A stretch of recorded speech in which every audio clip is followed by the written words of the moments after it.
here we are back again. Okay guys, as promised, in today's video I will be reading letters from my followers on their hijab and convert stories. I will not be sharing their names on my channel due to their privacy, so if you would like to comment on their story, I will be naming their letters under numbers. So if you wanna write a comment to a specific letter, then you could put dear letter number and whatever number I say. Let's get started. So this is letter number 1. I can't see. Okay, this follower said, "Dear Stacy, I've never done this before, but my heart is very heavy today. I've been married almost 3 years, married at 19. Wow. It was what I wanted after a long abusive relationship. I wanted to live a halal life, grow with someone, etc. But I feel lost. I've dealt with so much trauma, abuse in my past that I feel powerless to fighting anything. My physical health, my mental health, everything hurts. My iman has been so low for the past year. I'm struggling and having to put on a facade for my family and husband because I don't know how to bring myself to talk about anything with anyone. I haven't dealt with anything in the past, and anything new right under the carpet with the old. I'm fighting and I repeat to myself that Allah is with me. I've grown mentally but still battle with these demons inside. Yours truly." Wow. That must suck. And me personally, I can understand this person because I was in a abusive relationship for 5 years. It became so toxic and so bad that I started to normalize it, and I thought that it was okay. And I brought that energy into my marriage, and that is not okay. My advice to letter number 1 is or to just anyone in general, if you are dealing with past traumas or trust issues, relationship issues, don't get into a relationship until you have dealt with that. You know what I mean? For me, I feel like I'm truly blessed to be with Muhammad because even though I brought that baggage into my marriage, he helped me through it. And God, of course. But he never judged me, he never gave up on me, and he's had a rough time with me in the beginning, let me tell you, because I just didn't trust him. I was not affectionate and did not believe anything he was telling me, and I shouldn't have brought that energy into my marriage. But it's okay, we live and we learn. We're better now. So just take some time to heal, take some time to work on yourself before you get with someone else. So yeah, letter number 2. "Hey Stacy, these are my untold words, and these are getting heavy and heavier as days go. I got married when I was only 16 years old. Whoa, that's crazy. I didn't have enough knowledge on the deen at the time, but I had some ideas and sense how husband and wife in Islam should be. I didn't have any problems in the beginning of the marriage until he started to act in a strange way. He started to abuse me mentally and emotionally. Wasn't firm on the deen. I never told my parents about this. As days go, I gain knowledge of the deen and experience that he is not the one I want to spend my life with." Oh my God, that sucks. Even though he has so many reasons for me to leave him, especially when he is not firm on his deen, I struggle till now on what to do with this situation. I was so active on the deen before my marriage, but now I don't know what happened to me. I'm not active on the deen like I was before marriage. Oh wow, that sucks. Imagine yourself being on the right path with Allah, and then someone comes and just pulls you down. To letter number 2, my suggestion would be, I feel like before anyone should divorce anyone, I feel like people should try to at least fix it. You can't go wrong with trying, you know? Sit down with your partner, tell your partner the things that are bothering you, because if you bottle all these emotions inside, he will not know, and then eventually you're gonna like blow up and tell him everything, and it's gonna be a lot. So if you're having any issues with your partner in terms of communication, just try baby step it, like go for a drive and then bring up something that you think that they should improve, but don't say it in a nagging way. Make suggestions like, hey, maybe today we should, you know, read the Quran together, or hey, you want to join me in salah? Like just bring it into them easy. Don't just go straight for it like, oh, I think you should be reading more, oh, I think you should be praying, like, oh, why aren't you praying, that's haram, or like, don't do that, because you're gonna push that person away. But if you do all this and still see no change, you gotta do what's best for you. And like, you know, I don't know, man, like, I don't believe in divorce. You know, I feel like with prayer and patience, everything can work out. But if you truly deeply in your heart feel like you've done everything you can, then at least you can say that you've tried, you know? Letter 3. This is my hijab story. I did not start wearing hijab until the summer before 7th grade. I really struggled at first because my mom told me that because I reached the age that I got my period, I have to wear hijab. I never understood the true meaning of hijab, so I wore it because my mom said I had to. I had Sunday school teachers tell me what hijab is and why women wear it, but I never grasped the concept. In middle school, I did not like wearing it. I was embarrassed to wear it and I struggled, but I never told my parents that. I always ended in an argument. I simply was not ready. I was going to school and taking off my hijab, then putting it back on before I would come home. Oh my gosh, that's funny. I struggled with my... It's not funny in terms of your story, but it's funny because I can see myself doing that with my parents if they told me to wear something and I didn't know why I was wearing it. Like, I struggled with my image and being in middle school. I wanted attention and I just felt so ugly in it, so I would take it off at school. Dang. That happened all throughout the rest of middle school and some of high school. But the older I got, I would say around senior year, and especially after I graduated, I felt more and more at ease into it. Ooh, alhamdulillah. The older I got, the more modest I became.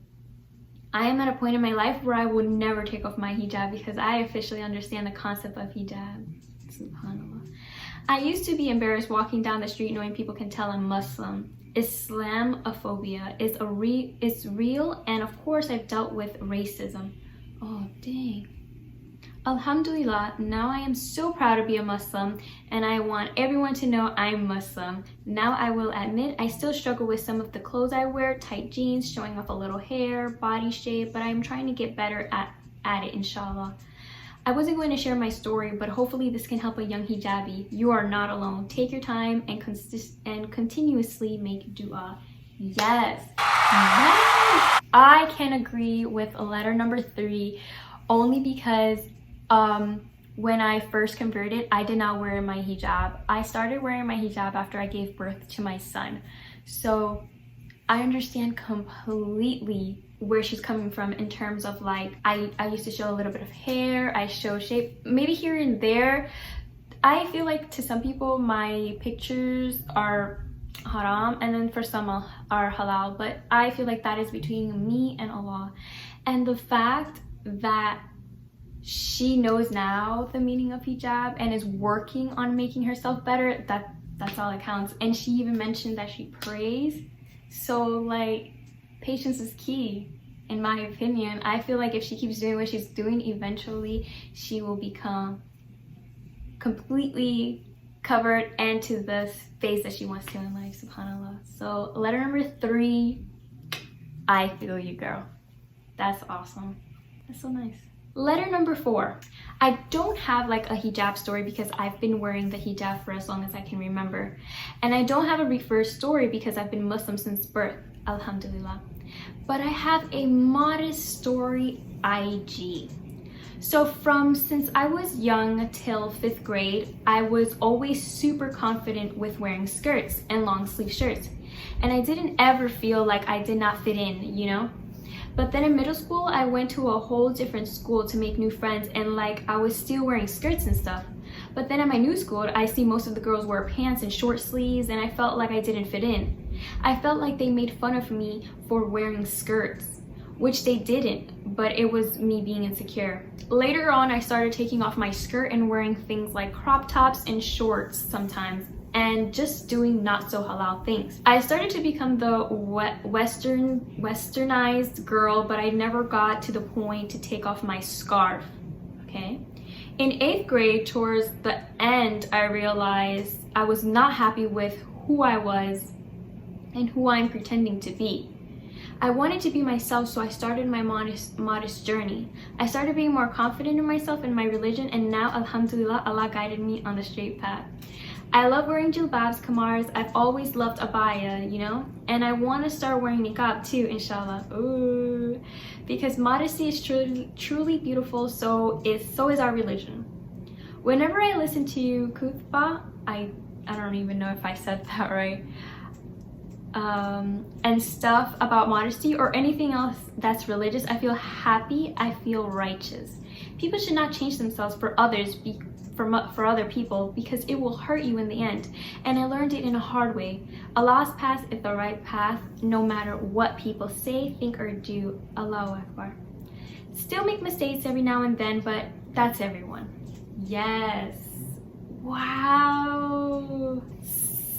So this was so interesting to read, because she went through a lot of little phases in her life, and she got to where she wants to be, inshallah. Like, so I can also relate to this person, because I started wearing a turban. Okay, first of all, when I started wearing my hijab, I decided to unfollow anyone who will interfere with my path. Meaning, if I started to follow the women from today's society who are not Muslim, I am going to be tempted to dress like the women in this society. So I unfollowed everyone that was going to interfere in my path and started following hijabis. So I went through literally all those phases. So I started wearing the turban. After the turban, I started wearing the short sleeves with the turban. And I did eventually wear the niqab, and let me tell you, I loved it. I loved wearing the niqab. The reason why I stopped wearing the niqab is because the people here in Florida are not, you know, the biggest supporters of that. They look at you weird, and in sort of like a threatening way. My husband and I agree not to wear it here in the States, but if we do decide to move somewhere where it's normalized, then inshallah I might go back to that, because I loved it. Letter number 4. Let me write it here because my memory is shot. Hijab story. Hi, my hijab story is maybe something a lot of people can relate to. My mom and dad are both Bangladeshi and migrated to London to give my family a better life. But there is so much conflict between culture and religion. Yes, finally, I love this topic. With the Western society in which we live in. I started wearing the hijab as soon as I started my period, so I was 11 years old, but I never really appreciated what the hijab was. It's not just a piece of fabric you use to cover your hair, and so now I'm making much more of a conscious effort to change my choice of clothing. My choice of clothing. Sorry, oh no. I think wearing hijab is something that I love and appreciate, but it's also so hard. Yeah.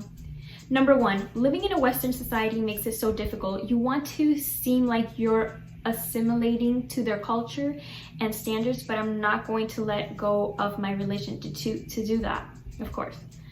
Number 2, social media makes it difficult because of the rise in hijabi influencers wearing hijab incorrectly. Oh my God. That is so true. I used to cover my whole hair, but then began to show an inch. What makes it easier for me was definitely understanding why Allah made hijab compulsory. I think a lot of people fall into the trap where they say they'll become more practicing after marriage, but tomorrow is not promised. And that has not encouraged me to cover my hair, my body, etc. It is definitely hard, but a hadith I read was, the trial for the men in this dunya is the women, and the trial for the women is the dunya. I've also read that hadith, and I think I have it in one of my story posts, so it's really inspiring. And whilst I love wearing Western clothes, I would much rather have the strength to listen to my Lord than to sell my soul for this temporary world. Yes, and I think a lot of girls can actually relate to this, as she said, because we look up to these influencers and think that the way they're doing it is the correct way, but in reality it's not. And when I simply see an influencer wearing the hijab a certain way or clothing a certain way, I just say that's between her and Allah. Because if I sit here and judge everything that they're doing, and then I don't know later on if I do the same thing, I'm gonna look like a hypocrite. So I don't want to sit here and talk about these influencers and the way they're wearing their hijabs and the way they're wearing their clothes, because you never know if you're going to end up in that same situation. All we can do is pray for them and just say that's between her and Allah. You know? Hijabi story. Assalamu alaikum sis. Wa alaikum salam. I think she was the only one actually that's giving me salam. That's cute. Thank you. So one day I went out with my sister. Mind that I wasn't balik yet.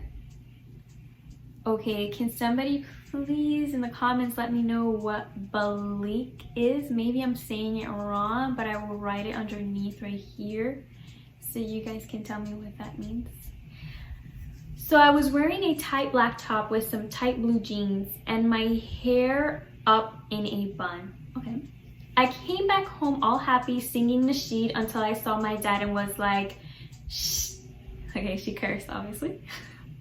He said, from tomorrow on you have to wear the hijab. And I was so sad because I was gonna go to a shisha cafe in the next 2 days with my sister, and I didn't want to start out my hijabi life like that. Okay, but oh well. I started wearing my hijab 11th August 2018. I got my period on the 8th of January 2019. And I do look back at my hijabi looks and vomit. At least now I know that I'm doing this for my akhira. I'm so bad at this. Okay, even though my father was the reason I did it, after I started wearing the hijab, I started educating myself more on the religion of Islam and felt closer to Allah. Alhamdulillah for everything. Aw, that is so nice. I like that. Hi Stacey. Firstly, I absolutely love your content on your YouTube and Instagram. Thank you so much. It's always positive, refreshing, and informative, especially as a new Muslim. I was raised a Christian for 23 years of my life and felt destroyed when I learned the truth about the faith. Yeah, same. I was in complete and utter denial when my now husband started giving me dawah. Yes, me too. After about 8 months, I knew that I wanted to be a Muslim, but I was afraid of the judgment I'd receive from family and the world in general. Finally, after almost a year, I stopped making excuses and took my shahada. Yes! Okay. It was right before the quarantine, so I literally only have like 2 Muslim friends. LOL. Well, that's more than me. I have none.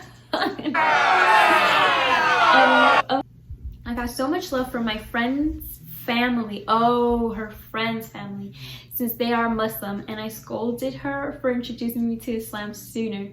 I knew her for almost 5 years. My family has accepted it and I couldn't be happier. Oh, nice. I started wearing hijab before I even took my shahada. Wow, that's crazy. and I love it. I'm working to be the best Muslim I can. May Allah protect you and may Allah protect you and your family. May Allah purify your intentions and all that you do. May Allah reward you to the highest level in Jannah. Ameen. Your story is amazing and I'm glad to be sharing mine.